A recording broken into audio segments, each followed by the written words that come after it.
that we go ahead and accept the proposed pupil teacher ratio of 2.1, 2 to 1, two plus one. I'll get it sooner or later. Okay, we have a motion for the 2+1 pupil teacher ratio for 16-17 school year. I'll second. Let's not read. Ms. Morrison, second. Dorothy. And we have a second. Any questions or comments from any members of the audience? Any questions from any members of the board? Dr. Shasso? I'd like to ask staff if at all possible, in the 1-to-1 ratio, the far right category, there's a range. And the range differs by one student. Now, granted that one student might not be the biggest difference, but on the off chance that we would be able to help an emerging school by keeping them away from that far end of the spectrum, would it be that egregious to request that we go with the ratio that's in the range that's in the 1-to-1, still 2-to-1, but the ranges are different. Okay, I'm not sure I understand your question. Are you asking that we give that I give special consideration in those cases where it might trip into delaying hiring a teacher? Oh no, well I know when it comes to those situations you wouldn't delay it anyway. My question is, for instance, in the 1+1 scenario, grade 9 to 12, the ranges is 28 to 29, but the range for an acceptable range adds a 30th student when it comes to the 2+1. I would like the acceptable range to be on the lower end. Do you see what I'm looking at? If you compare the 1+1 ratio and then the 2-to-1, there are acceptable ranges where pupils per section. So on the 1+1 for middle school or high school? For all of them, basically. For the 1-to-1, it's the acceptable range would be 21 is that cap, and in the 2+1, the acceptable range is 22. So still go with the 2+1, which saves us money and makes sense, and I think everyone supports it. But that acceptable range, where if we get to that 22nd student, where it would be okay and we would leave it, that we go with the 1-to-1 acceptable range. You see how there's a So are you saying you want a 1+1 on the D schools? No. Okay, I'm not following. No. I'm still not. Do y'all see it or I'm no? not following you. Okay. If you pull up the 2-to-1, all the way to the right, there's an acceptable range. So what grade level are you looking No, at? I'm looking at all of them. So it looks like the range is for kindergarten 20 to 22. Okay. Okay.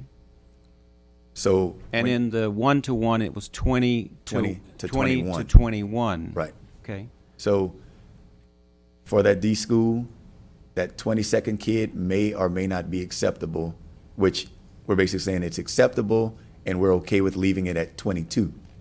But in the other 1-to-1, the range is 20 to 21. So that keeps one less kid out of the class, which may or may not make that big of a difference, but to me it does. I'm asking you guys if you can just. If you're asking me to take it under advisement and give special consideration when it warrants it, I'm happy to do so. Well, I know you would do that. But I know you'd do that regardless. But I don't know that we want to change this calculation without running a scenario and seeing if it's going to cost us any additional teachers. In the 2-to-1, a class can have 20 kids, 21, or 22 for the 2+1, what we're recommending. So we can get to 22 and we could still leave it as is. Right. In the 1-to-1, which I'm fine with the 2-to-1, but I'm saying leave the range the way the 1-to-1 is, which is we won't let them get to 22 at all, period. Well, yeah. No, 2-to-1 is fine, it's just there's still an acceptable range where, that doesn't make sense? Maybe, So I think that's what he's saying, and Dr. Chasson, Right. we've already discounted the class size for the emerging schools by 2 students because we recognize they need to be smaller class sizes. So we're already doing something that's never been done before. Right. Okay, so we're trying to help those schools. well, actually, we did it last year. Well, but then we're further reducing it because they're emerging schools again. So I guess what you're asking for is 1+1 for the emerging schools. No, sir, no. I don't want to continue, I don't want to prolong a conversation that, I'm okay with 2+1. But there's a range that's acceptable, that at some point when we meet it, no matter what, we're hitting it. And that range is within the 2+1, but the 1-to-1 it's a better range. But it isn't changing 2+1. I mean, if you can look at it side to side, you'd see what I'm talking about. So just that range, say, I agree, 2+1, and the range, 20 to 21. And it varies from, does that make sense, or it doesn't? If not, I'm okay with it. Starting to understand it. Would you be happy if it wasn't 2+1, but just 2 for the emerging schools?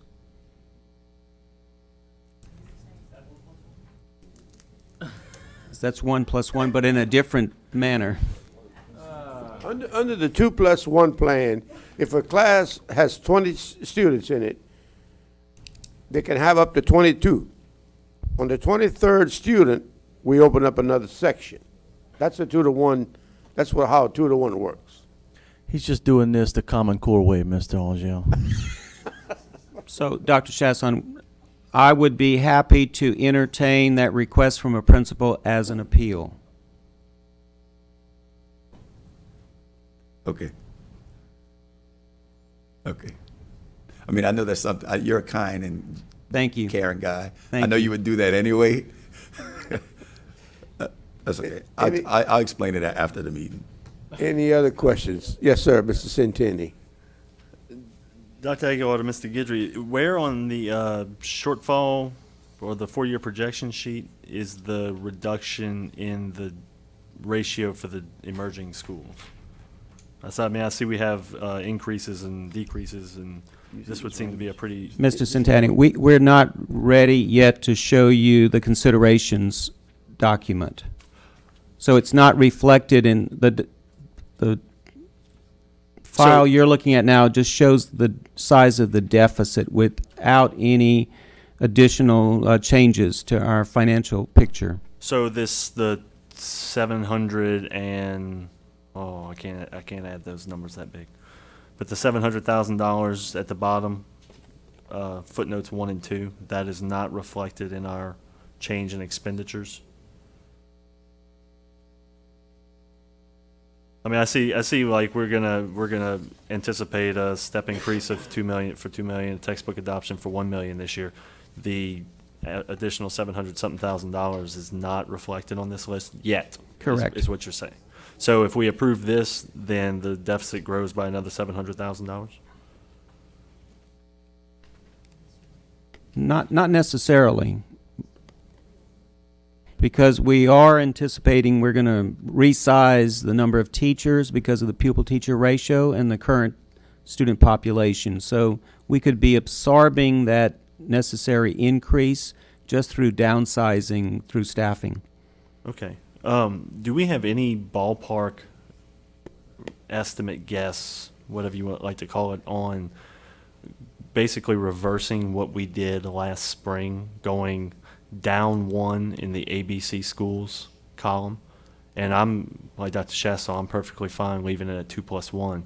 But if we went down to 23, 23, 25, 28, 28, and 28, do we have any kind of You mean going guess? down 1? Right. Isn't it $5.2 million? $5.2 million, and that's certainly not reflected in the.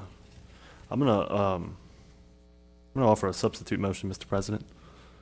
that we accept as proposed the staffing ratio, but reduce the ABC schools column by 1.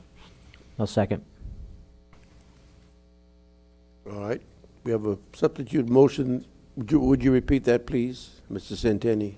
It is the same as Mr. Latchley's motion, except that I would like to reduce the third column on the sheet, the column for ABC schools, by 1, which I guess would also reduce the acceptable range for those schools by 1 in each case as well, since we're starting with a different starting point. Okay, do we have any questions or discussions relative to the substitute motion? Yes, sir, Dr. Chasson. As it relates to the budget, how does that change it? Does it increase it? Does it stay the same, or? Let me just caution the board that would severely impact the deficit. It could be to the order of $3.5 to $4 million that you're adding to the deficit. We've been busy. As an example, we're going to just jump forward. Mr. Guidry is going to show you the one-page document that shows that our deficit is projected at $13 million. We've been busy building a considerations file to show you what $13 million worth of cuts would be to this organization if you lower the pupil-teacher ratio and you add, let's say, $3.5 million to that deficit. It's going to equate to individuals in our organization losing their jobs because we're cutting positions. So I just want to caution you that if you do that, there's going to be a cost in human capital. But the human capital, it's actually going to be a shift in human capital because we're going to be adding teachers. We're choosing, I think that the proposition is to choose to spend the money in the classroom instead of outside of the classroom. So I understand what you're saying, but I just wanted to make sure that we're clear on that. We're not, if we lower the student-teacher ratio, we're increasing the number of teachers. So where we may be cutting somewhere to pay for that, we're putting ourselves in a tough position where we have to make tough choices so that we can reverse the increase from last year and continue to try to reduce. I mean, we're at a point we cannot keep kicking the can down the road, right? And every time there's a budget crisis, whether it's a local parish-wide budget crisis or a statewide budget crisis, at some point we have to say, you know, the kids can't continue to suffer, and we need to figure out a way to preserve, I guess, the integrity of the classroom and keep our class sizes as minimal as we can. And it's not going to be easy. I mean, none of us here want to have to cut another $5 million or $4 million or whatever that number is from the budget, but if we don't try, then we never will. And that's, I think, what the motivation is, and I'll let Mr. Centeni speak on that, but I want to be forced to try to cut everywhere else other than the classroom. I think, Dr. Chasson, you had your hand up and you yielded to Ms. Morrison. You okay? Mr. Centeni? I'll certainly explain the motivation. It's much what Mr. Knezik said. I mean, it's budgeting in any organization, be it a business, a school system, a government of any kind. It's simply a reflection of your priorities. And, you know, I think I would like to take an opposite tack from the state legislature, who is sitting in Baton Rouge and nibbling around the edges and trying to close giant deficits with tax increases and minimal cuts. I'd like to say, what are we here to do? We're here to teach children. And what do we need to do to teach children? Is if we have one kid in the school system, we need a teacher, a principal, a bus driver, a cafeteria lady, a janitor, right? We need a superintendent. But those are the things that should be funded first. And it's not to say that all of the other jobs and all of the other programs and everything else is worthless. It's just I feel we need to focus on what we're here to do, because, look, as it's not often you're going to hear me quote Joe Biden, right? But sometime in the early 90s, the man says, you're telling me what you value. You're telling me what you value. Show me your budget. I'll tell you what you value. And I think it's time that we value the children's experience in the classroom. Mr. Hidalgo? Yeah, I do share the concerns that the superintendent shares, and I know Mr. Santani is not going to appreciate me if I ask him this question, but do you have I could maybe come up with a couple examples, but I want to know from you, do you have an example of what kind of shift you would expect to see? I get it. You're not going to get an argument out of me that the money needs to be spent in the classroom first and foremost. No argument. But do you have a suggestion or an idea of what kind of shift could take place or would take place? Right. I know I'm putting you on the spot, and you don't have to answer, but I'd like, You definitely putting me on the spot. Okay. But, one of the things, like Mr. Kinesic said, we're going to have to make tough choices, and those are the choices we're going to have to make. And not a single one of them is going to be easy because, as the superintendent said, this is going to be people losing their jobs. And it's going to be people that we know, and it's going to be people that have worked here for many years, and people that have done a very good job for this school system in getting us to where we are. However, fact of the matter remains that sales tax collections are not going to be anywhere near where they were whenever we get our final budget numbers. It's just the nature of the beast. Unlike the legislature, we can't vote a tax increase. We can't just wave a magic wand and say we get more money. So either way you cut it, whether we do this or we don't, it's going to mean people losing their jobs. Dr. Aguilar, you had your hand up. I did. And so just to put things in perspective so that you understand that I value classroom teachers.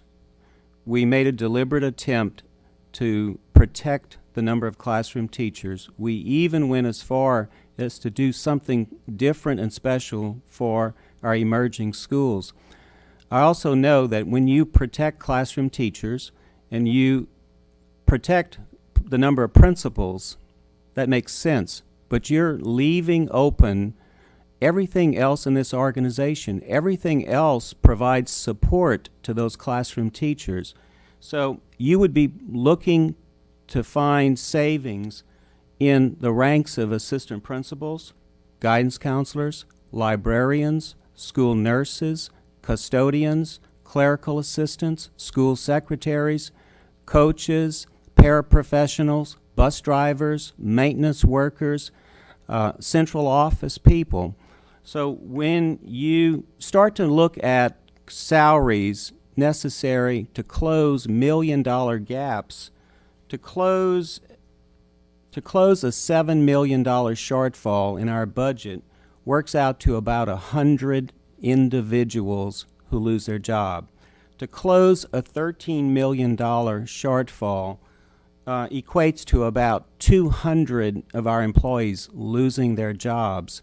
To add another $4 million to this deficit brings it to about $18 million. We've run those numbers. 340 individuals in this organization will lose their jobs because we've protected the classroom. Now, there is no evidence that we are suffering with the current pupil-teacher ratio. In fact, I predict that we're going to have a good academic year this school year. There is no evidence that there's a need to lower the pupil-teacher ratio. I understand you want to do this, but I also understand if you cut 340 to 50 individuals out of this organization, we may or may not have social workers. We may or may not have SROs. We may or may not have LPNs.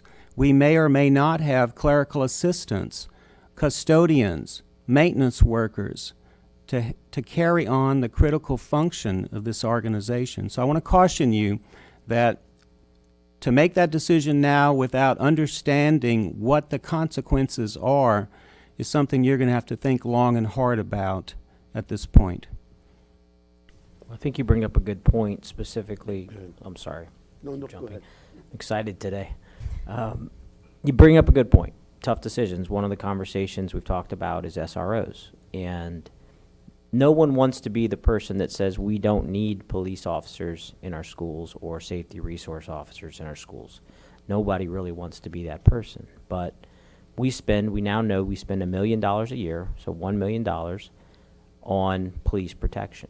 There was a time when I went to school and when most of us went to school where we didn't have police officers in the school, but the police officers visited the schools. When I look at the charter and the the role of LPSS, our mission is to educate children. The chief of police and the sheriff, their mission is to protect us, including when we're in our school system. So maybe it is time that we make a tough decision and we say, you know what, I would rather spend $1 million on more teachers than on police officers and SROs in the classroom. And I think that's the point. You know, we're not going to make those decisions today, but I want to be forced, and I think the board, I'm not going to speak on behalf of the board, Mr. Santani and I at least, want to be forced to make tough decisions so that we can do our best to preserve the ratios that we had last year, previous to last year. Any other questions or comments? If not, I'm sorry, Dr. Chasson? Mr. Guidry, when is the expected date of us to go? Excuse me, let me try it again. When is the projected date that we would go through the budget process and technically be finished? About what month? I think we're looking at, you're talking about the day that we'd expect to adopt by. Yes, sir. I believe right now we have June 1st as a target date for adoption. Okay. If this suggestion passes and the board, in going through the budget process in late April, May, June, come to the conclusion that they can't make these projected cuts, then go back to what the first proposal was and leave the ratio as is, would that cause significant problems in hiring, or would it be okay? Yeah, I think one of the reasons for looking at the student-teacher ratio at this point in time is to allow staffing to begin now, as the budget process matures. So I think it would be difficult to reverse, but I would defer to the superintendent to comment further. I agree. If you lower the pupil-teacher ratio, then human resources is going to get busy with staffing, and once we hire teachers, it's going to be literally impossible to reverse those decisions. Mr. Centeni? Do we have any idea how many of the 340 to 350 employees would be interested? I mean, I know you're not going to be able to tell me specific people who would be interested, but I think a great number of our employees have teaching certificates or certified teachers. Do we know any kind of ballpark on transfers, I guess, from whatever job they're in now back to the classroom or something along those lines? And then secondly, would it be easier for us to amend the motion to say, please, as you're planning your budgeting, use this ratio as, like, include that on your shortfall and your considerations list instead of locking it in now? We can do that, but again, if we start staffing discussions tomorrow, we're going to hire teachers. We're going to hire additional teachers. Now, the staff tells me that to go to that 1+1, to go down 1 for A, B, and C schools will cost you $2.14 million. That's the cost. And that's extra teachers that we're going to have to hire. We would hire immediately. Mr. Latchley? 2.1 million. No, we're talking about, to get to this number, all we're talking about is cutting jobs. I mean, there's got to be other places in this system to find money, to cut money. I mean, we've yet to touch transportation as a board. Departments, excess. I mean, has everyone's budget been brought down to where it needs to be? Mr. Times that we're Lotchley, facing. Mr. Lotchley, we've been working on how to bring to the board a considerations file to address, let's say, $13 million as a deficit. So we have transportation savings on that list. We have deleting some programs on the list. We have efficiencies on the list. Those are the easy pieces, but it doesn't add up to a lot of dollars. The real cost is in people. We don't have, you don't have a lot of play in your budget to find $2 million that we're not using right now and you can devote to lowering that pupil-teacher ratio. What do we expect the retirement and just the attrition of teachers for this school year? Mr. Lange, I think we'd 150, 160?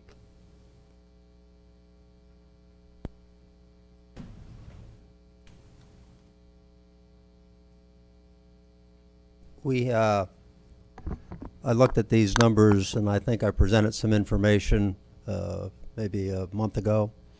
We'll probably have in the neighborhood of a total number of teachers, both through resignations, moving out, and retirements this year in the neighborhood of 170 or so. I looked at the run rate because there was some discussion since it wasn't a full year. On retirements, the number will be about 80. Now, in some cases, we are not replacing people who are leaving right now because the first thing we want to find out is exactly what we have to do. On resignations, it's kind of hard to say where it'll wind up, but like I said, the total number will be around 160 to 170. So on that basis, if we are having to displace employees, let's say assistant principals, then we'll look for places for them to go based upon their qualifications and places where there might be openings. A social studies teacher may retire and one of my assistant principals may be certified in social studies. To the extent possible, we'll do a match one-to-one. In some cases, they'll have to be OFATs where they'll have to get an approval to teach out of their area of specialty.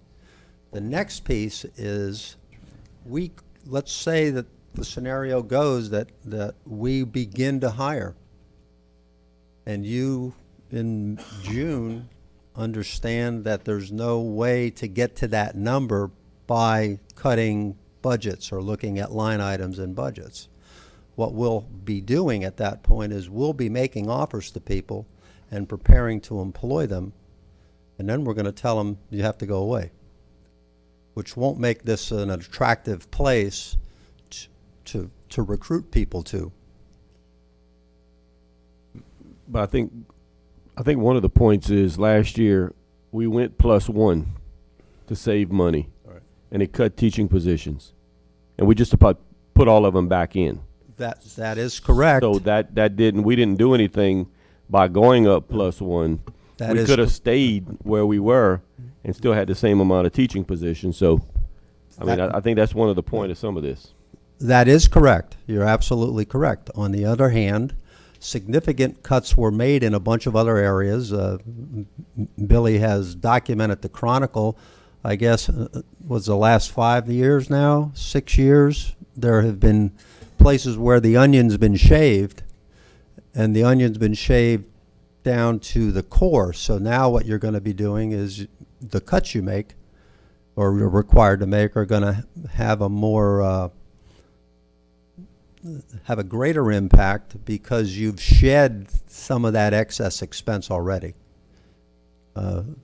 Billy, what have the numbers been gradually over the last 3 or 4 or 5 years? That's okay. Let's try to. I'm gonna recognize Mr. Hidalgo, and let's stick to the motion. Sure, yeah. Mr. Lachele, I don't know if this is going to help or not.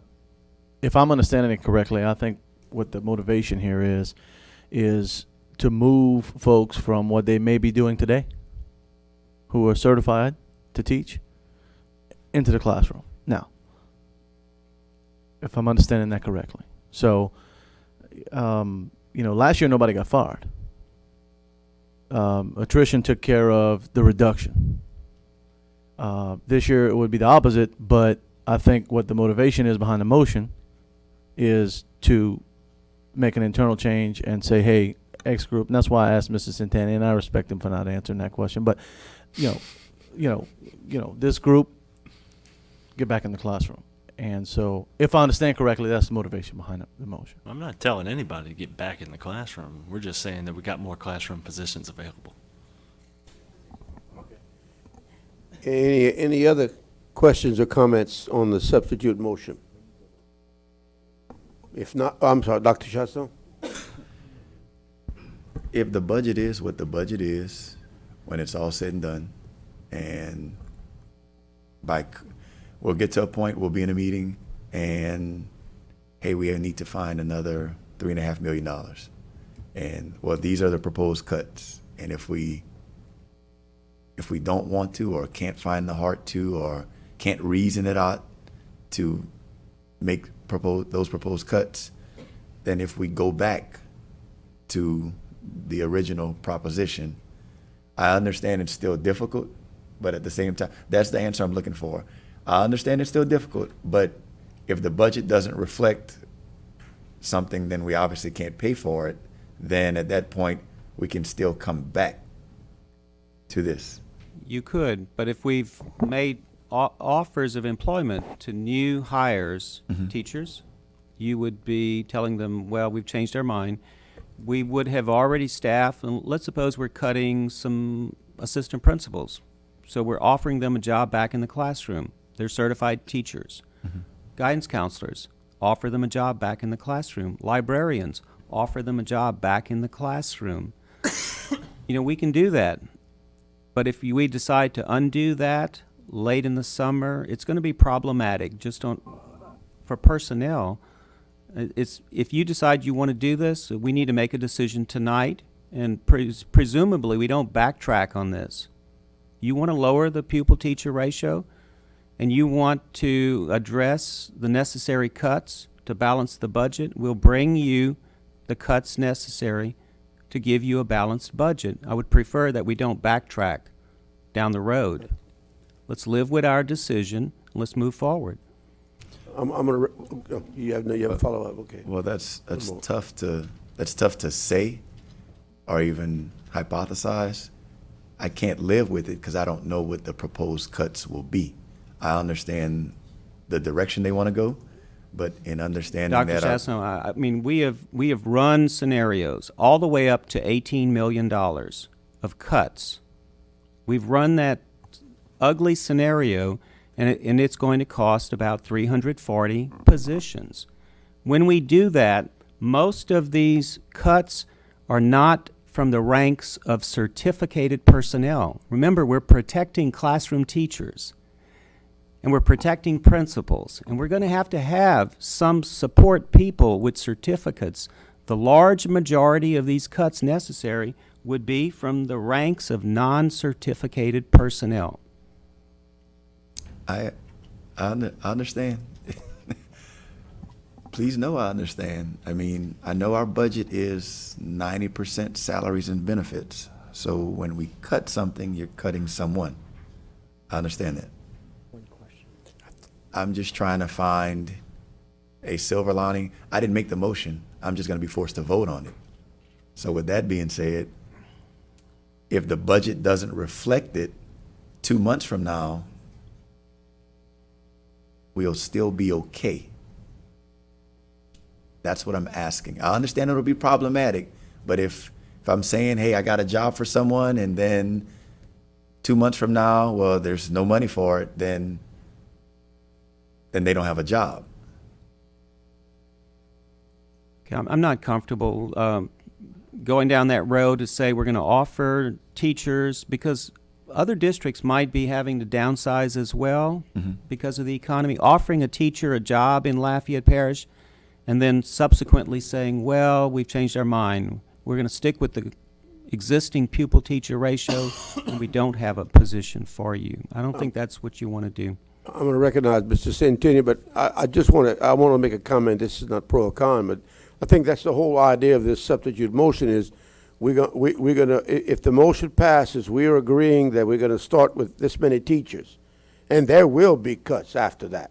There's no ifs, ands, or buts about it. You know, and there'll be cuts either way.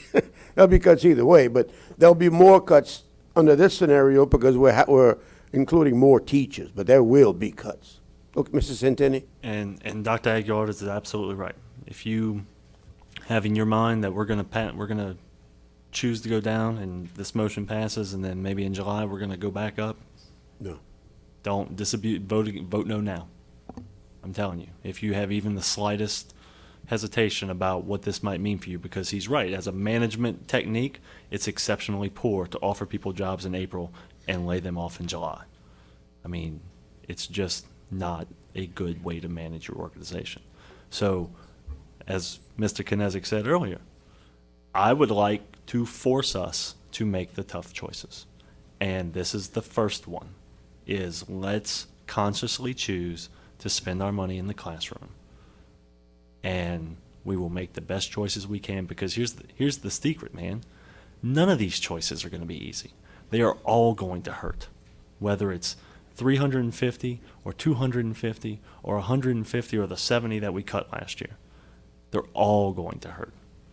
So all we can do is make the choice that's best for the kids and best for the classroom, and that's the motivation behind me offering this. Mr. Kinesic. Dr. Aguilar, in some of the proposed changes, were changes in bus routes included? Yes, we do have efficiencies in bus routes included in our considerations file. In fact, we're showing on Mr. Guidry's one-page recapitulation of the budget, we're showing an anticipated $900,000 in transportation cost.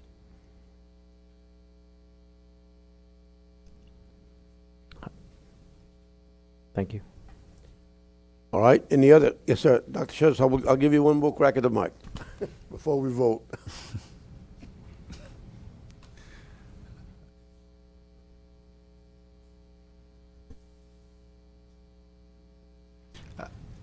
I've been saying for years we need to make the cuts, and we should have been made them. But it was always going forward. I know where we're at. This is the deficit, and we need to seal up this deficit. But we ended up sealing it up by taking money from somewhere else and putting it here, or fund balance or whatnot. We just never did it in the process of let's add this stuff, and then I don't know what the proposed cuts are. Before, I've always had all of the proposed cuts, and I can know what I can live with or what I can't. I can live with classroom situations all day, every day, because that's where the money should go. But I don't know what the proposed cuts are. So I understand everybody going back and forth, and the rhetoric that I'm getting is kind of either like a scare tactic, or it's reality, and it's a little bit of both. But I don't know what the proposed cuts are. So, I mean, what would you trade for a teacher? You remind me of Rubio when he said, "Vote for Kasich in Ohio." Yes, ma'am. I'll recognize you. Yes, ma'am. It's Casey on. Okay. Jennifer Gardner, principal of Alamo. And this was never my plan to get up here and speak, but I think that I'm probably the only principal in the room at this time. So I also am too concerned because we haven't looked at all the cuts.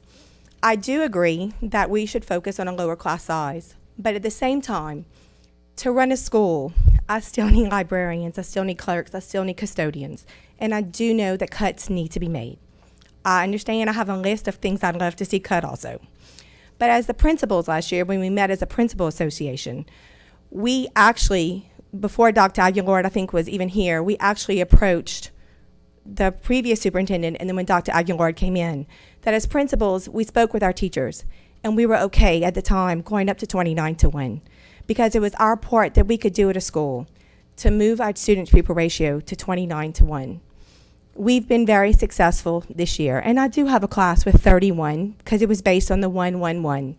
And has it been a challenge? Absolutely. Have we been successful? Yes, we have. So I do strongly feel before we would vote on the 28-1, which I do see one day that we need to go back down to that we look at the whole picture.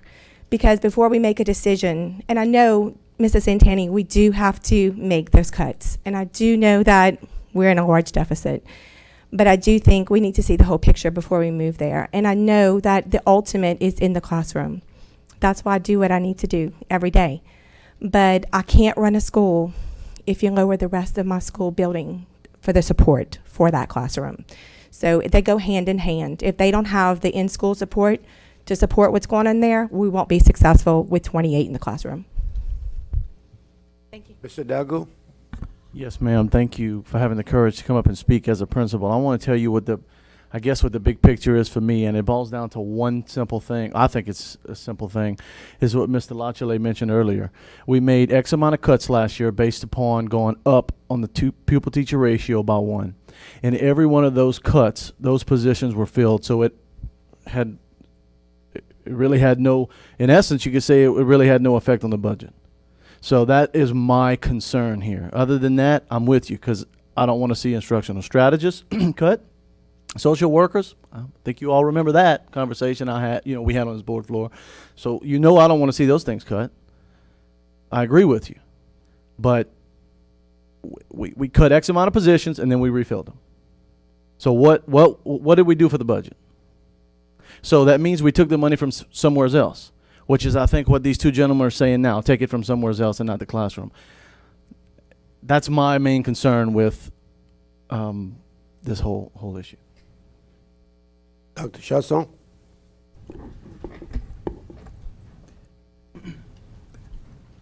Okay, let me talk to the board. So the A, B, and C schools, and it's hard for me to argue this because I've got the lower performing schools, the emerging schools, but at the same time I have Paul Bro, where my own child attends. So it's very popular to talk about, well, give as much as you can to those underperforming schools, but yet they tend to forget the A, B, and C schools. So I understand the approach. I can easily support it, but my question is, and if any one of the makers of the motion can speak to it, and then I won't talk anymore after this. I'll be prepared to vote. Can we go through the budget process first? Find whatever that magic mark is to, if they say it's 2.1 million or 3 million, cut. Now, this doesn't help with hiring, because I know we want to hire the best of the best, and as soon as we can hire those folks, but if we can go through this budget process fairly quickly, if we could just cut under that 3 million or 2.1 million mark and then change the student-teacher ratio, so as to not, I mean, it ends up basically equaling the same thing, but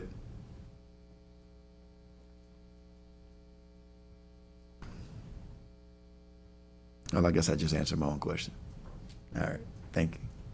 Yeah, but the motion is, it's going to be a up or down vote on the motion to reduce the capacity. Okay. Only question I have is, or the last question,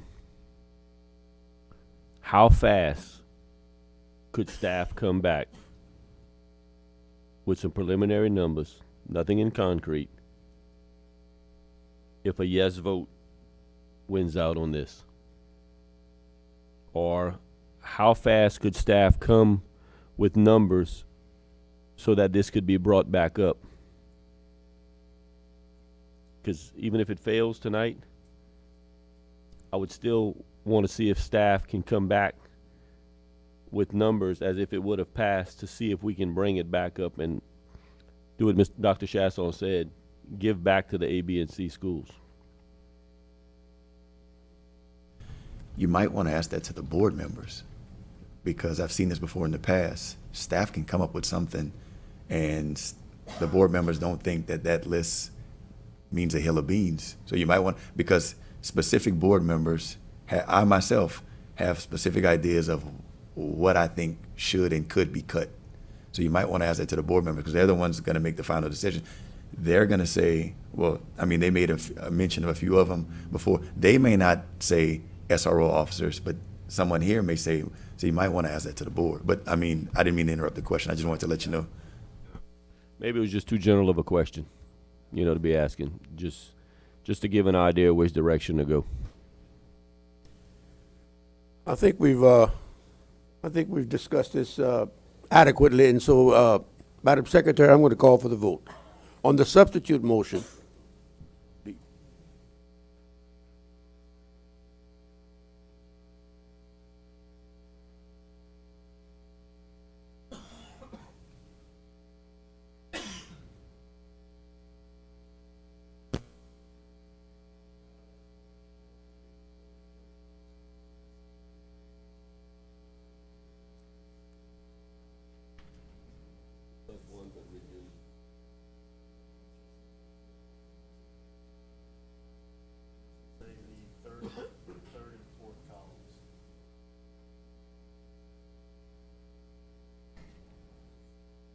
The third and fourth, not the first and third. Okay.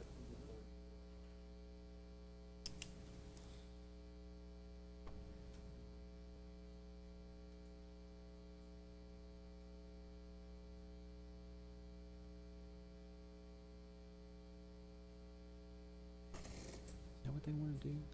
They want to do the 1 + 1 plus the lower. You think it's a 2 + 1?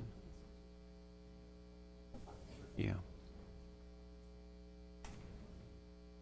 Oh, we'd have passed this in 10 minutes.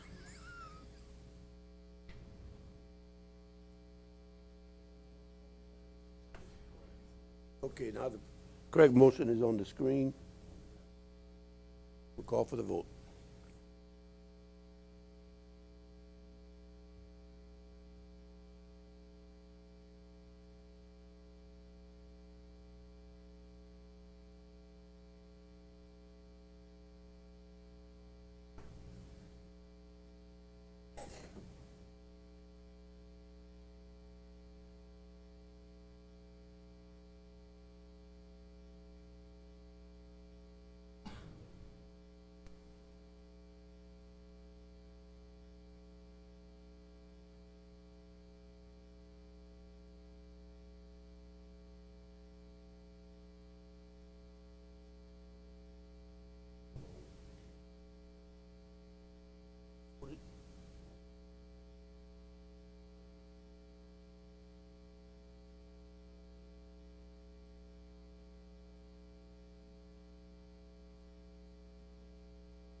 Wait on Dr. Shelson.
Four against. Okay, four and four, the motion fails. We will now, Madam Secretary, vote on the original motion. I'm sorry. Can I amend my motion, please? Sure.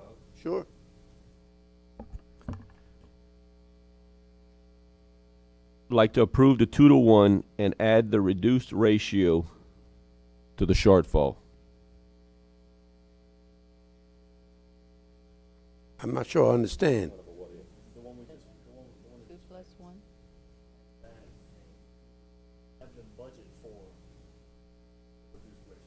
Oh.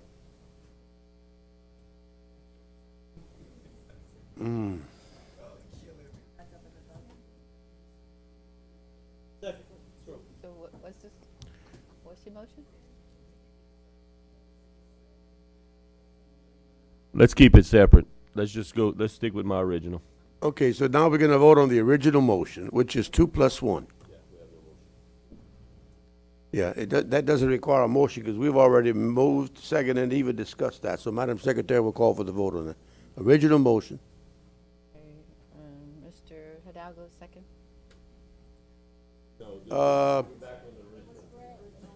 I think Miss Morrison seconded the original motion. Okay. That was about an hour ago.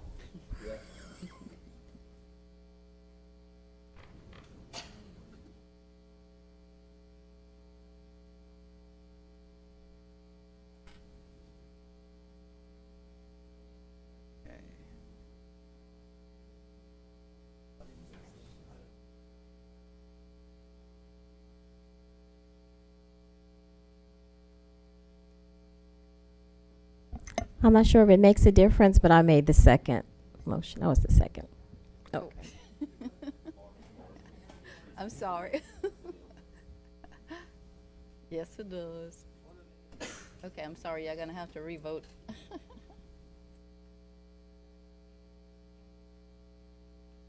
Wrong M.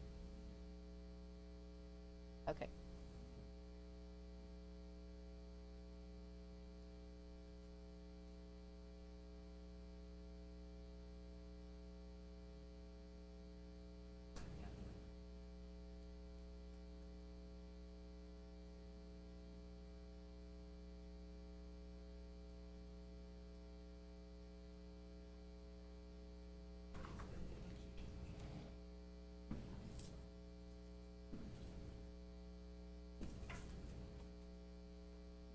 Seven for, one against.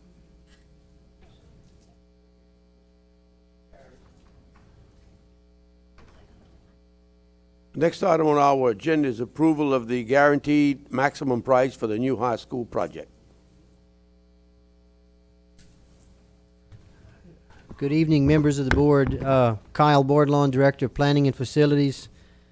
It's kind of a tough act to follow, but this evening we are pleased to announce that the Lemoyne Company, which is our construction manager at risk for the new South Lafayette High School facility, has given us a guaranteed maximum price, which is attached in your board packet.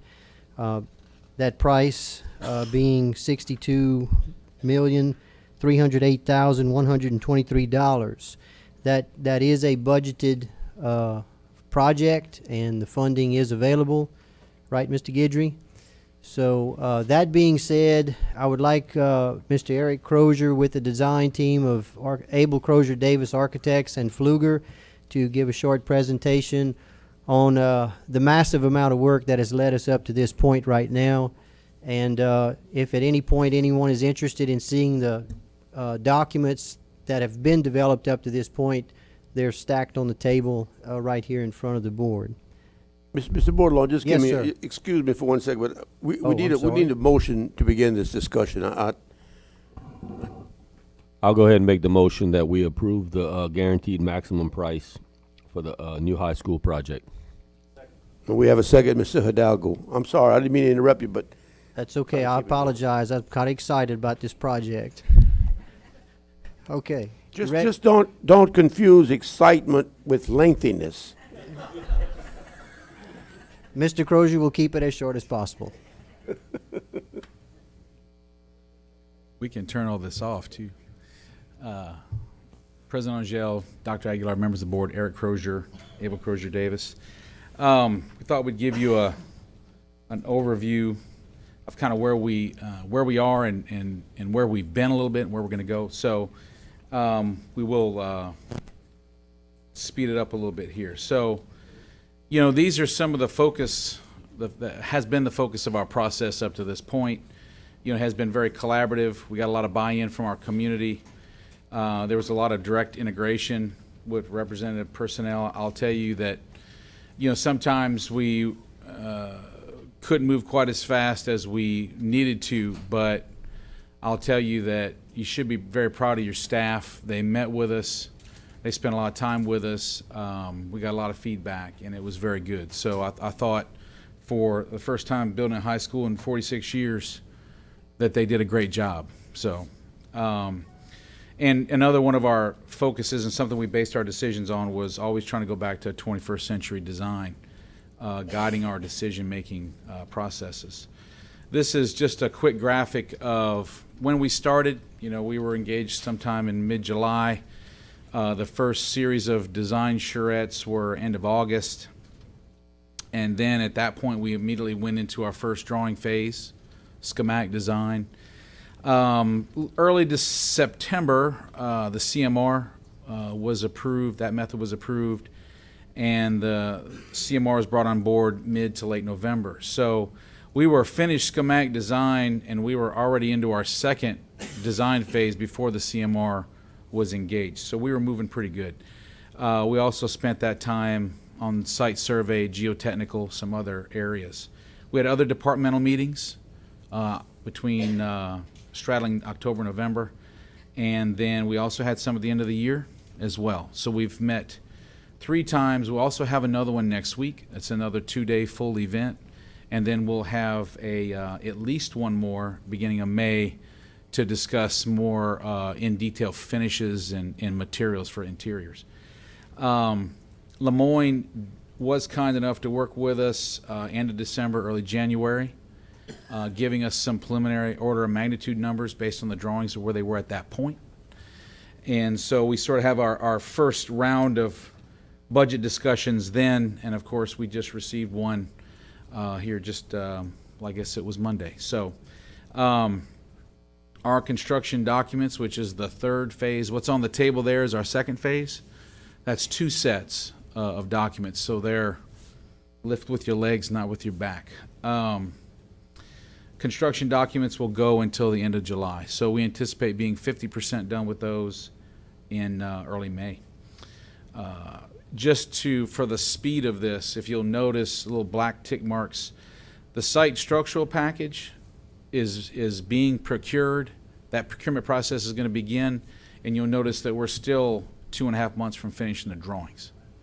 So that's the pace in which we're going to meet the schedule, is that we're coordinating structural, we're coordinating site work.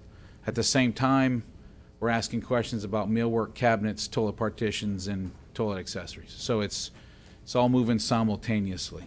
That's the only way that we'll meet the schedule. And that's also the beauty of CMR process. It allows us to do that and move quickly. Building construction starts sometime early May. We'll start moving dirt. We'll talk about that in a little bit. And we anticipate, delivery of the first phase in July of 2017. This third one just kind of gives you a more global idea of when we start. We punched through 2015. We're going to go through 2016 and 2/3 of 2017. So before it's all said and done, it'll be a 2.5-year process before we occupy the second phase. Students will be in July of 2017. I'd like just to give you a quick little report. This is our current site plan. The acreage is approximately 93 acres of what we're affecting. That's why we need to start moving some dirt soon. This gives you an idea of the placement of the building versus La Riviere on the west side of the vertical on the left side, and Almonaster, which is on the bottom. So students and vehicular traffic will go toward Almonaster at the bottom of the page. Buses will go out to La Riviere, where we went through a lot of effort to make sure that we did not have those two. We didn't have students and buses mixing traffic. So naturally, there are some entry points in the building for students coming off those parking lots and buses coming off of the other side. Quick little review of the floor plan. First level, 158,544 is our current square footage. The green color all the way to the right, we've got a competition gym, we've got a secondary gym. Competition gym holds about 1,200, and the secondary gym can accommodate about 400. You have general PE locker rooms there in the green as well. There's a couple of PE classrooms as well in green. The light tan are science and general classrooms. The more green in the center is the main library. Yellow is admin spaces up in the front.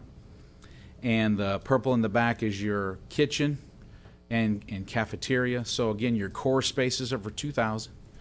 And so, that area should be enough to handle 2,000 kids. as well as admin. So career and tech is the sort of blue-gray, and fine arts is the kind of light red color, which includes black box, choir, and band in art classrooms. Second floor, 51,858. Same color for classrooms. Brown is classrooms and science. Yellow is your admin areas on that floor. And third floor, again, brown is the classrooms and science labs, and you've got the admin on the third floor. The lighter blue is computer areas, computer labs, students for the students. The darker blue is all mechanical, systems, mechanical systems and electrical systems rooms. Will with Lemoyne Company has a quick update he would like to give you as well. We are trying to be brief for you. Where's he at, Will? Good evening, President Angel, Dr. Aguilar, members of the board.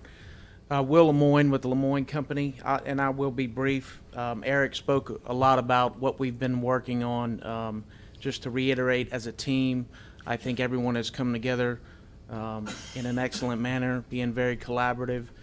Our team has worked very closely with the design team to make sure that the point we have ended up with in this budget, we have vetted many of the materials and processes to get this building built in the most efficient and time-effective manner possible. And I think that's the plan that's being presented tonight. We wanted to give a little snapshot of the milestones that we would be looking forward to should the GMP be approved tonight. And the key points here would be the starting elements of getting the test pile program moving, which is going to give the engineers and our build team much of the information they need to finalize the deep foundations for the project. Aside from that would be to continue with the civil and site design to allow us to actually start the earthwork process, which is a critical component to getting this moving. So if that would occur in a timely fashion, as we're projecting, May 1st would be when we mobilize and start work. As we progress through the schedule, another major milestone, as Eric mentioned, would be to get the project documents completed in July, and then we would resolve all of our GMP components in September. Moving along, phase one, the critical components there or milestones would be to start the FF&E, or moving in the furniture, all of the equipment, in time for the administration to accept the building in July and to start acclimating and getting prepared for the students in August. Once we would complete that milestone, we would then move to phase two, as Eric mentioned, which would be career tech, the gymnasium locker room areas, and the black box theater. The plan would be to turn those areas over before Christmas. And as Eric mentioned, this is the highlighted area there in the salmon color, which represents the 3-story component of the building that would accept the students in phase one. And then following that in December would be the locker room, gymnasium, black box theater, and career tech. So if the GMP is approved tonight, the next step would be to finalize the contract, execute that component, which I think we have ready. We would then move towards a partnering session with the entire team, all of the stakeholders that we have on board today, get the test pile program moving. And then we'd also work with the Kyle and his team and all of our stakeholders to develop a very sound site utilization plan to make sure that we're having as little impact to the Youngsville area as we start this project, but also to make sure that as we move towards the finalization of the project, we'd have a high emphasis on the safety of having students move onto the campus while we're still working on construction projects. That's going to be a key element to our success to make sure that happens seamlessly. We're going to finalize our phased procurement plan, which means that we're going to procure materials and resources, services for this project in probably a 4-phase plan, starting immediately in the next 20 days, and then finalizing that process in about July.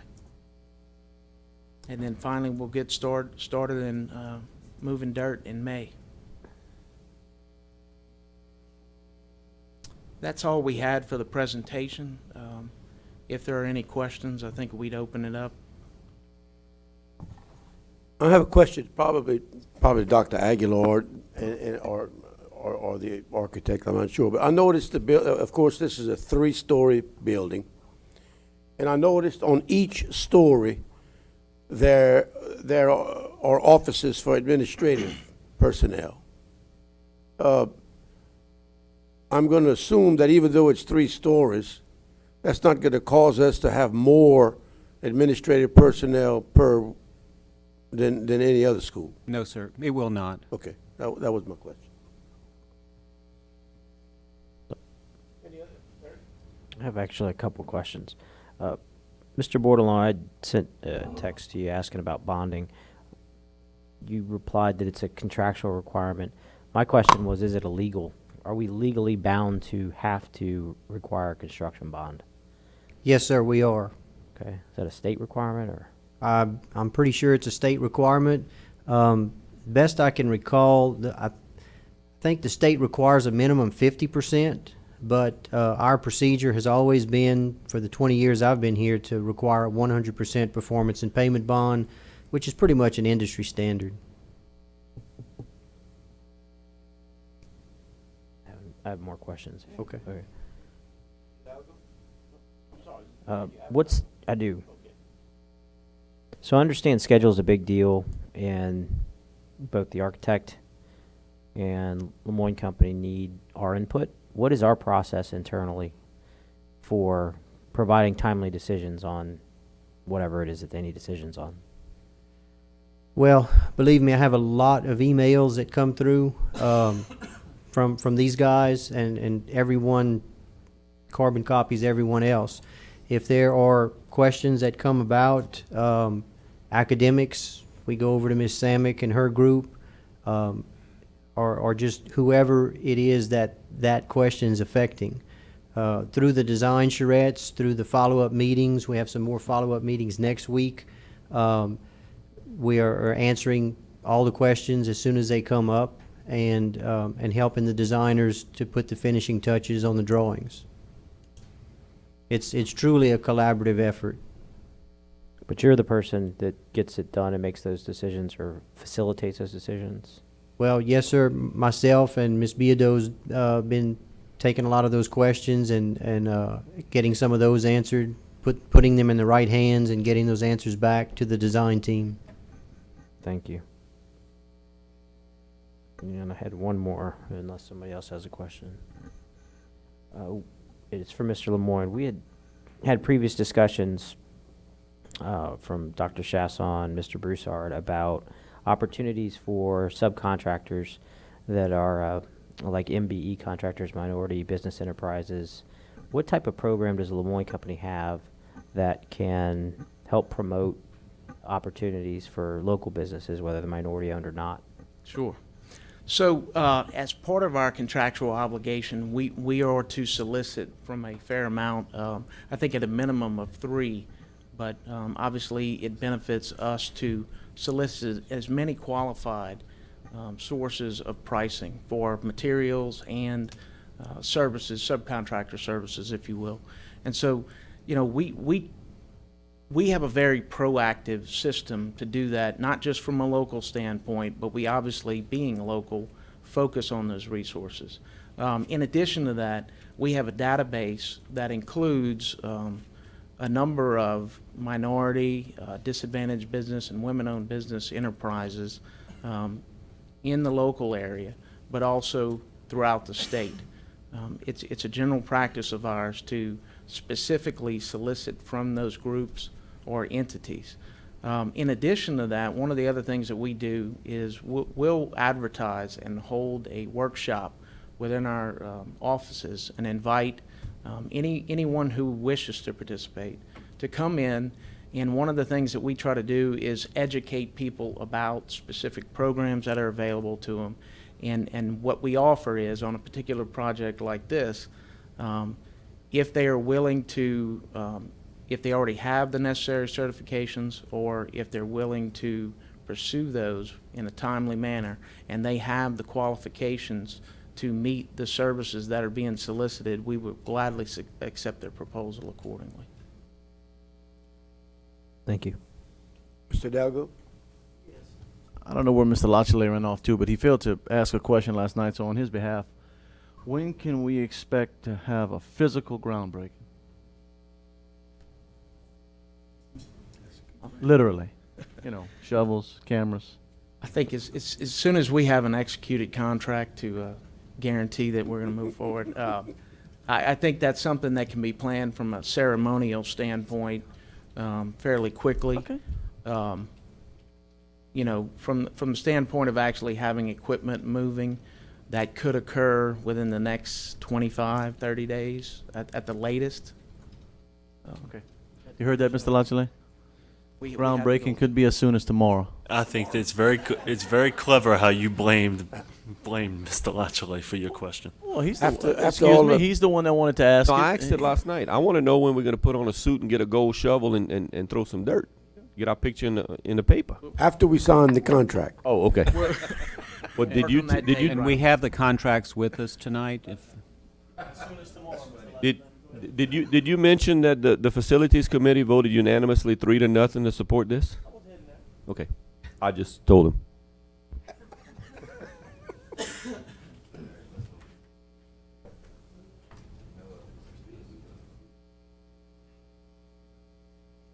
You done? Any other questions or comments from the audience? If not, Madam Secretary, we'll call for the vote. Thank you.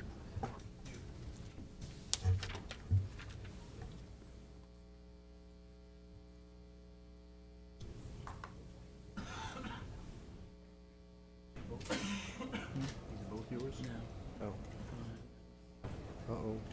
Pulled somebody's presentation out. Is that yours?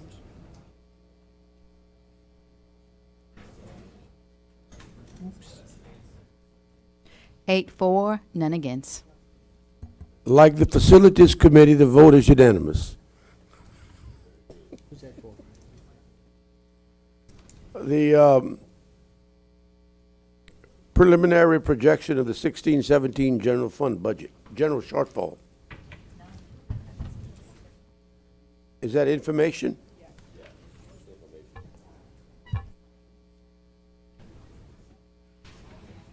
Right.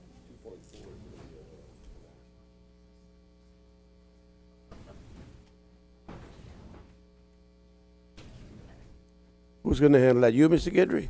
Yes, sir.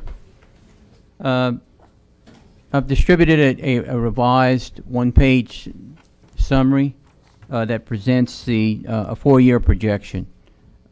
We'll focus on the 16-17 school year, of course. And with regards to the changes that have been made, the numbers that have changed from the schedule that was attached to the agenda item are reflected in blueprint to call attention to them. And the changes are a result mainly of two items. The first is the starting point, our projected shortfall or deficit for the current year. That basically rolls forward and becomes our starting point. That number has been adjusted upward for adjustments we typically see towards the end of the year. The second adjustment is the line item for MFP. In the attachment to the board agenda item, we're actually reflecting a decrease of a little over $2 million. We received information today indicating, well, earlier than today, we received the supporting calculations so we could review and get more comfortable with the numbers today. As to what Bessie has presented to the legislature. And as a result of the fact that Bessie is asking for 1.375% increase in the average in the per pupil funding amount, and also as a result of an increase in several of our the student populations that get funded at a higher percentage than 100%. For example, ESL students, disabled students, career and technical ed students, gifted students. Those are all categories that get funded at a higher percentage. And we've had a significant increase in ESL students as well as career and technical ed. So those two items are the reason for, or the main reasons for an increase of approximately 3.9 million that's reflected on the revised projection. Any questions with regards to the MFP? This is something that we haven't seen in years, an actual increase. So it was a pleasant surprise. It is footnoted that the process is such that Bessie presents it to the legislature. Legislature votes it up or down. If they approve it, then the 3.9 million remains in our budget. If the legislature does not approve it, then Bessie has to go back to the legislature with another proposal. So this number is subject to change depending on what action the legislature takes with regards to Bessie's recommendation. So that, in addition to that, that is a change. I just want to mention the format of the schedule is such that it starts with the current 15-16 deficit and adds and subtracts material line items that we're aware of. So, for example, we're showing a projected increase of 3.2 million in the current year in property taxes, and that's based on communications that we've had with the tax assessor's office. For next year, we're reflecting an additional 7% decrease in sales tax collections over and above the 8% that we're projecting for this year. We're projecting in property taxes an increase of 5% next year. This is a reassessment year. Typically, that increase is more in the 10 to 14% range.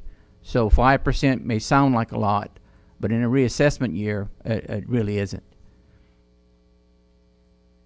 The MFP decrease of 2.6 million to charter schools, that's just reflective of additional grade levels that will be opening at the 3 charter schools. A little bit further down, we've already discussed the MFP adjustment. The next line item is removal of one-time use of fund balance, 4.9 million. In the current year's budget, there's an approval for utilization of $4.9 million of fund balance. So we're taking that out to compute the shortfall, and the board can always consider utilization of fund balance. It doesn't preclude them, but we want to come up with the true shortfall before we even have that discussion. So that's why that line item, it's a decision, and we look at it as one-time funding, and it's a decision that we present to the board for the board to make on an annual basis. So by making this adjustment, in essence, the shortfall will assume no use of fund balance, and that'll come up for further discussion, of course, during the budget process. We see a one-time offset of $250,000 from Medicaid.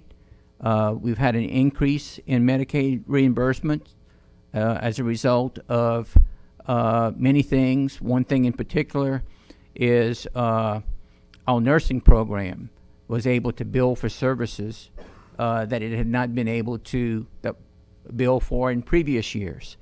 And the change dated back, I believe, to 2 years ago and just got accepted recently.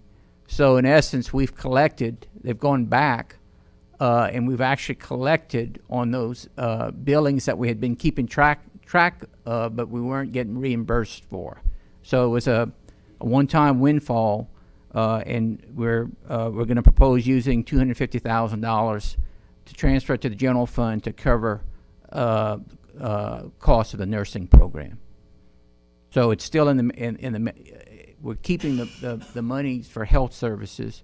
It's just going to assist the general fund in maintaining a certain level of health services to our students. That concludes the revenue piece.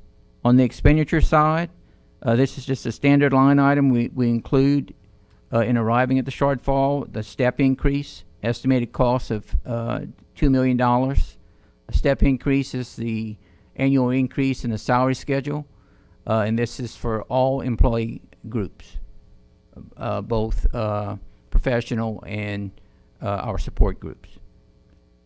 You'll notice a line item for textbook adoption, $1 million, $1,010,000.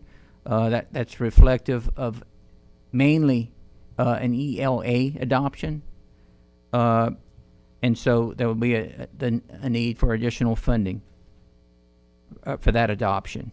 You'll notice specific line items for expenditure reductions. The first one is expenditure reduction relating to charter schools. Just as we have revenues that go out to the charter schools because of the students that were formerly enrolled in our school district attending those charter schools, there's also a decrease in expenditures because we have fewer students. That's the projected decrease in expenditures, $544,000. Fuel and automotive, $200,000, mainly due to decrease in fuel prices, price per gallon of fuel. Operational reimbursement, same thing. Cost diesel fuel has gone down a bit.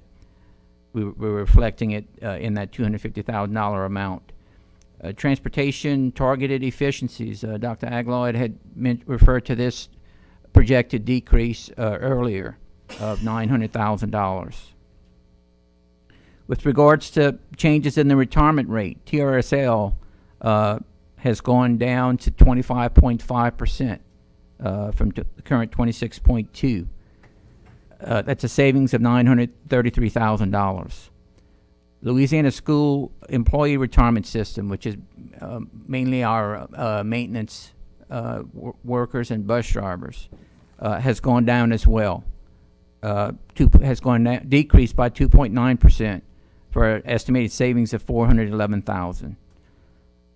The sum total of all these anticipated changes, material changes, reflects a shortfall of $13,083,130. And with regards to the budget process, we distinguish the term shortfall from deficit in the following manner. And shortfall we define as our starting point. Deficit is basically what we land up with. If we don't balance the budget, so to speak, and determine that we're comfortable utilizing fund balance, we would finish with a deficit, and the utilization of the fund balance would end up balancing that budget. So this number is meant to be an estimate of the shortfall, which is our starting point for the budgeting process. Basically $13.1 million. And at this point, the following years, 18, 19, and 20, I would ask the board to note that our budget assumptions were that the two charter schools whose applications were approved but have not yet opened will open. That's not an indication. We have no knowledge of any plans for that to occur, but from a planning standpoint, we made the assumptions that it will. So when we're making when the board is reviewing the proposed budget, it's important to keep in mind the next 2 to 3 years, because once we deal with the current year, there's still if these two additional charter schools, and there may be others that open as well. You can see we're not out of the woods. We'll still have a couple of challenging years beyond 16, 17. So budget assumption is those two additional schools will open. And so you can see where 2000 fiscal year 18 and 2020 result in some sizable shortfalls as well. But there again, we'll make any adjustments as we progress and become aware of any changes. Any questions with regards to the projected shortfall for 16-17? The two charter schools that are approved but have not opened, which one? Who are they? There's a K-8 and then there's a high school. Right. One of them was going to be the one in Broussard. Correct. And then the high school is the other one. Is that the $2.576 million projection? Yes. Oh, I'm sorry. The 2.576 is the additional grade levels that are opening of the existing charter schools. Okay, so if you look at the 17-18 is when you see the opening of the other two schools. Thank you. Mr. Guidry, I have a question on the step increase. Is that a automatic requirement that we pay that, or is that a decision the board? I'm asking if the board has the authority to suspend it for a period of time, not take it away, but just suspend it until we can actually afford to pay it. Yes, the board has the option to not to fund that step increase. The salary can be frozen.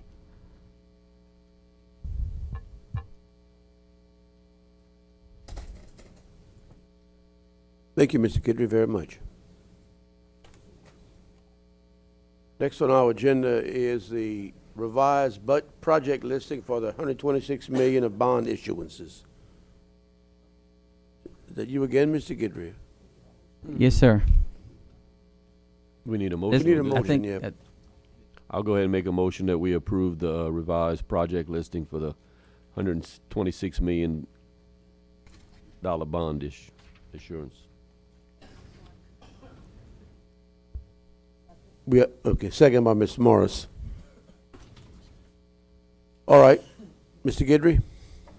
Okay, the format of the schedule starts out, of course, listing the projects with a brief description, as well as the original estimates that were approved by the board back at its November 4th board meeting, stressing the word preliminary. And so now we're coming back with a revised estimated cost for those same projects, keeping in mind that they are listed in the order of ranking. So the high school is the one that basically the board voted on earlier. The preliminary estimate of $68 million is now that we have drawings and have costed out the project, actually have gone through that process, or much further along in the process, I should say. We're looking at funding of $78,075,700. The additional adjustments are reflected for the Milton project, a reduction of $3.3 million, resulting in $15.7 million being available for that particular project. And for the plantation wing, a $6.8 million reduction, resulting in a $4.3 million budget or estimated cost for that project. You will note that the schedule results in the same $126 million of total projects. It's just a reallocation, and we'll continue to see this, and we'll continue to show that adjustments column so we can maintain the original estimated costs and how we get to the final actual figures. And that's how we'll keep the board abreast of any changes that come up. Not to mention, It will basically summarize anything that the board will see as well in terms of change orders once the projects are actually begin. Mr. Gidger, are these the Milton and Plantation numbers? Did we reduce that, or is this as a result of preliminary design, where you're telling us we don't need that extra 3.3 million, or did we reduce the scope of the project so that we stay under this $126 million mark? We definitely have to keep it within the 126 million. So in essence, I guess it's sort of a combination of both, but more of a reallocation to address the needs of the first project, the one listed on first project on the list that we actually have more accurate calculations because we're further along in the process. So it will result in a reduction in scope.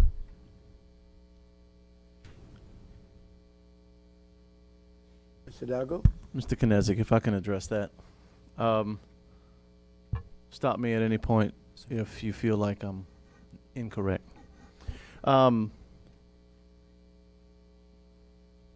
These were given to us, the facilities committee, and then eventually the board in order of importance. It came from superintendent and his staff. And so, as you can see, most of the money is being taken from the bottom, considered to be the least important here, on up. My appreciation and the reason I supported this last night in the facilities committee is because we knew that Plantation was the least important, as based upon the need here out of all these projects. And personally, I feel like using this bond capacity to replace Butler buildings I don't believe that's a good use. I would like to see us create capacity as opposed to just replace Butler buildings. So I like this idea a lot because, yes, that money did get diverted somewhere else, primarily to the new high school because of what the cost is to build it. I do want to throw in, because I've been getting a lot of questions from folks in the community, why is it costing us so much more to build this school than, let's say, a Lee High School in Baton Rouge? And that is not the case. In fact, the price per square foot on this project is less than that of the Lee High School project. What's happening is when we talk about $78 million, we're talking about the whole kit and caboodle, as opposed to just the hard construction, which is $68 million. Where if you speak to someone, let's say from a Lee High School, they're going to tell you a price per square foot based just on that hard construction. So the cost of the project has increased based upon what we projected, and so rightfully so, money is being taken from the, I hate to say least important project. It doesn't sound nice, but if you prioritize them, that one's on the bottom. And so that's where it's coming from. We did have discussion last night in our facilities meeting about that and about the Milton project too. And they feel confident that to address the needs, Milton has a goal, 1,200 capacity, period. So they feel very comfortable with that budget, meeting that goal with that budget. So I hope I shed a little bit of light on your question. Thank you. Mr. Bachelet? Mr. Hidalgo, did I understand correctly that the new high school may not cost that much in the end, and any money left over would be sent back down? Or did I misunderstand it? You didn't misunderstand that, but I wouldn't count on that. No, but we voted on a guaranteed maximum price. We didn't vote on a guaranteed minimum price. So yes, right. Yes. I wouldn't anticipate that. I know that I think it's 5% contingency in the high school budget, and I think that we are going to choose, or Kyle or all of us are going to choose, to get 5% more value in the construction of the school. The school as it was laid out doesn't have practice fields. There's a lot of stuff that the school just doesn't have yet. And I think we're going to elect to probably spend all that money on that facility while it's still under contract and we have the efficiency of the builder on site. But those decisions we'll make later. So I don't think we should count on that money coming back. Anyone else? If I could add, I was specifically talking about the cost to build it. I wasn't talking about the contingency. I know last night Dr. Aguilar did mention we have a contingency. The contractor has a contingency, and so does the architect. So there's quite a bit of money out there to the tune of several $1 million in contingency, which is a good thing. But I was just speaking to the construction cost. I wouldn't expect that to be less than what they proposed. If there's no more questions, Madam Secretary, we'll call for the vote.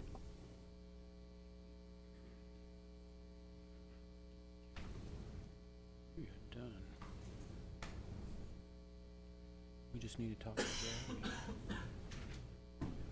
And this day will be over.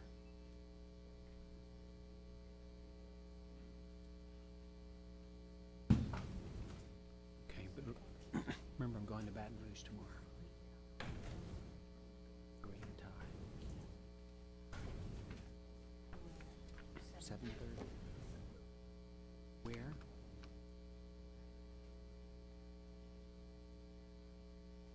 You gonna bring a jump drive or something?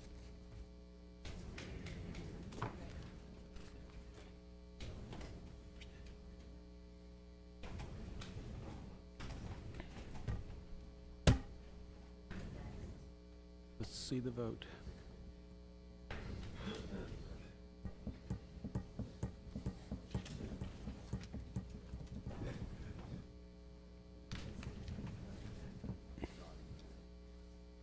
Eight, for, none against. Carries, and that's the end of the items on our agenda. I'm going to declare this meeting adjourned.